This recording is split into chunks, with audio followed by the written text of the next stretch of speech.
Hello বন্ধুরা, তোমাদের সঙ্গে রান্না করতে করতে আমি কিছু কথা শেয়ার করছি। তো একটু কথাগুলো মন দিয়ে শুনবে, আশা করি সবার ভালো লাগবে। আর যদি তোমরা কথাগুলো না শুনে মাঝ রাস্তায় চলে যাও, এতে তোমারও খারাপ আমারও খারাপ, ঠিক আছে? তো তাই বলছি, কথাগুলো মন দিয়ে শোনো। যেটা আমি বলছিলাম, তো আমরা দেখো অনেকেই ভিডিও করি বা যাই করি না কেন, তো সেই জিনিসটা কিন্তু অনেকের যে আমাদের যেরকম ভিউজ ডাউন হয়ে যাচ্ছে, ফলোয়ার যাচ্ছে, ভিউজ যাচ্ছে না, অনেকের এরকম প্রবলেম হচ্ছে। তো আমাদের কেন হচ্ছে এই জিনিসটা আমাদের কিন্তু আগে সেটা বুঝতে হবে। তো বুঝবো কী করে? যারা বড় ক্রিয়েটার, ঠিক আছে, তো ওনারা যেরকম বলে আমাদের কিন্তু সেরকমই আমরা করি সাধারণত। তো তারপরেও আমাদের কন্টেন্টটা ভালো রাখতে হয় বা কথা বলার ধরনটা ভালো করতে হয়, ব্যাস এটুকু। তো সেটা বড় বিষয় যে এনগেজ রিলস এগুলো হচ্ছে না কেন। তো আমরা হয়তো ভিডিও বা কোনো রিলস দেখতে দেখতে জাস্ট 2 সেকেন্ড দেখে ওখান থেকে বেরিয়েছি, জিনিসটা পুরোপুরি দেখি না। তো এরপর বা না দেখেই কোনো মতো একটু দেখলাম কি না দেখে না বুঝে একটা কমেন্ট লাইক করলাম, একটা কমেন্ট করলাম। তো আদৌ ভিডিওটা কোন বিষয় ছিল বা পিকচারটা কোন বিষয় ছিল বা রিলসটা কোন বিষয়ে ছিল সেই বিষয়ে কিন্তু আমরা কমেন্ট করলাম না, করতে হয় করে দিলাম। তো এই যে এই সমস্ত কারণে কিন্তু আমাদের রিস্কটা ডাউন হয়ে যায়। তো এই জিনিসটা সবাই মাথায় রাখবে, যেই কাজই করি না কেন একটু ভালোবেসে করি। যেমন আমরা এই যে ভালোবেসে আমি রান্নাটা করছি, কত কত রকমের আইটেম, মানে কত কিছু দিয়ে রান্নাটা করছি। তো এই যে সুন্দর করে ভালোবেসে যে রান্নাটা করছি, যেই খাক না কেন রান্নাটা তো তৃপ্তি সহকারে খাবে।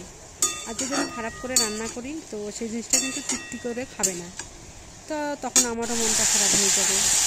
তো তার জন্য আমি বলছি, তোমরা যেই ভিডিও যেরকমই দেখো না কেন একটু চেষ্টা করো একটু বড় মানে সম্পূর্ণটা দেখার। যদি দেখতে ইচ্ছে করে না ফোনটা পাশে রেখে দাও, একা একাই হয়ে যায়। তারপরে লাস্টে জিনিসটাকে কমেন্ট করো, একটু বুঝে তারপর কমেন্ট করো। না বুঝে কমেন্ট করা জিনিসটা কী হয়, তোমারও রিচ ডাউন হবে, আমারও রিচ ডাউন হবে। তাই বুঝে খুঁজে ভালো করে বিষয় বুঝে তারপরে একটা গঠনমূলক কমেন্ট করতে হয় এবং লাইক করতে হয়। তারপরেও আরও কিছু কিছু ব্যাপার আছে, যারা আমরা রিলসে লাইক কমেন্ট করতে যাই সেখানে অনেকেই কমেন্ট করে। তো সেই কমেন্টগুলোতে একটু যদি লাভ রিয়াক্ট দিয়ে আসা বা যাই হোক, আমার এই ভিডিওতেও হয়তো কেউ কমেন্ট করবে বা করলে পরে সেখানে আমি ধরো ফার্স্ট টাইম ভিডিওটা দেখছি, তো আমাকে ভিডিওটা দেখতে হবে, বুঝতে হবে, তারপরে একটা গঠনমূলক কমেন্ট করতে হবে। তারপরে যারা কমেন্ট করেছে তাদেরকে একটু লাইক লাভ রিয়াক্ট দিয়ে যেতে হবে। তাহলে আমার প্রোফাইলটা বেশ ভালো থাকবে বা তোমাদেরও থাকবে। আমার একা থাকবে সেটা না, তোমাদেরও থাকবে। যেটাই করো না কেন তোমারও যেমন উপকার আমারও তেমন উপকার। বলবো না যে আমার উপকার হচ্ছে তোমার ক্ষতি হচ্ছে বা তোমার উপকার হচ্ছে আমার ক্ষতি হচ্ছে, এই কথাটা বলবো না। তো এই জিনিসগুলো একটু ভেবে চিন্তে কাজগুলো করবো।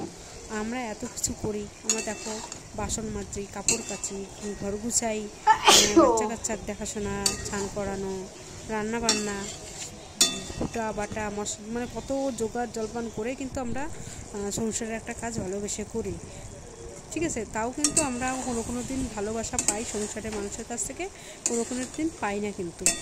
তো এই জিনিসটা কিন্তু সব কিছুর ক্ষেত্রেই হয়ে থাকে, যে কোনো জিনিসের ক্ষেত্রেই হোক না কেন। তো তোমরা জিনিসটা একটু ভালো করে বুঝে সুঝে